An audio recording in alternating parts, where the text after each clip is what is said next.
na yung manas nyo. Lumambot yung mga ano nyo. Sabi mo sa akin, Panginoong Yesus, Amang Nazareno, ako po sino, magpakilala ka sa Diyos. Ako po si Angelisa Miguel Santos. Ay nananalig ako, ay sumasampalataya sa iyo, ay humihingi ako ng kapatawaran. Palakasin niyo po ang aking loob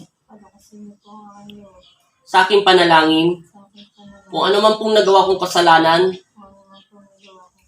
sa isip, sa salita, at sa gawa. Panginoon, turuan niyo po ako magbalik loob. Basbasan niyo po ako ng iyong mapagpalang kamay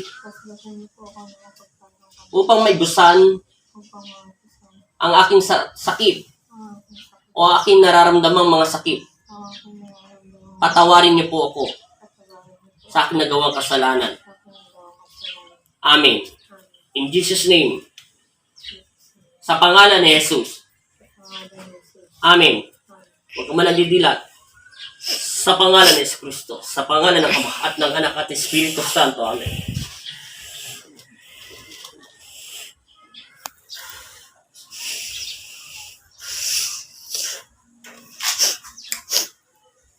Dilat. Baba mo ang pamot eh. Inumin mo ulit itong tubig nitong kalahating ininom mo. Sigurado yan, di ka na babalik ng CR. Kasi pag bumalik ka ng ikapatong CR, sigurado, wala ka nang ilalabas. Mabante ka, umatras ka topi. Huwag ka magkinelas. Tumayo ka. Sige pa, urong. Iganumin pa mo, isa. Hindi, ganyan mo lang. Kabila. Hindi, kabila. Yan. Tapos subukan mong tumalo ng konti. Sabi mo in Jesus' name. Huwag kang matakot. Dalawang paa ang gamitin mo te. Sige pa. Sabi mo in Jesus' name. Isa pa. Last. Mabigat magang. Mabigat-bigat pa. Hindi nakatulad kanina. Galawin mo ulit yung tiyan mo. Kung malambot matigas.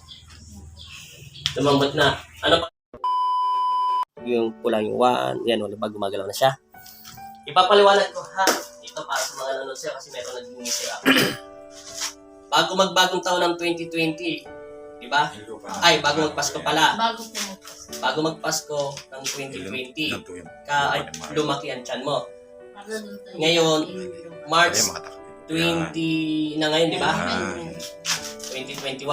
Pinagaling ka ng Panginoon Kristo. Yung una kang ginamot ng Panginoon Kristo ay talagang tingin ko sa'yo parang 10 months yung tiyan mo.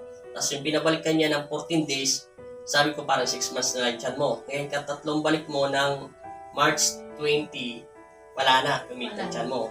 Binasbasan ka ng Diyos, ang problema mo na lang, konti yung paa mo.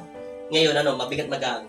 Sobrang gaang, nakakayos at nakakatulog at nakakakain ka na. Yun ang mapapayo ko. Lagi po kayo magdasal at magtiwala sa Diyos at huwag po kayo makakalimot sa panalangin. Yun lang po.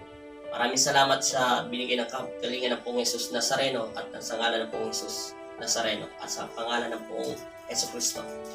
Maliit na tiyan niya ha. Dati 10 months, 9 months, 6 months. Ngayon, bumalik na sa normal. Siguro naman, mga ano na lang yan. Normal na yan. Normal na po. Nakakain na kayo. Maraming salamat ha. Maraming salamat din po sa mga nanonood. Yan na lang po yan. Teka lang ha. Abot tayo ng ilang minutes. Okay na yun, 1 minute. Okay na po. Salamat.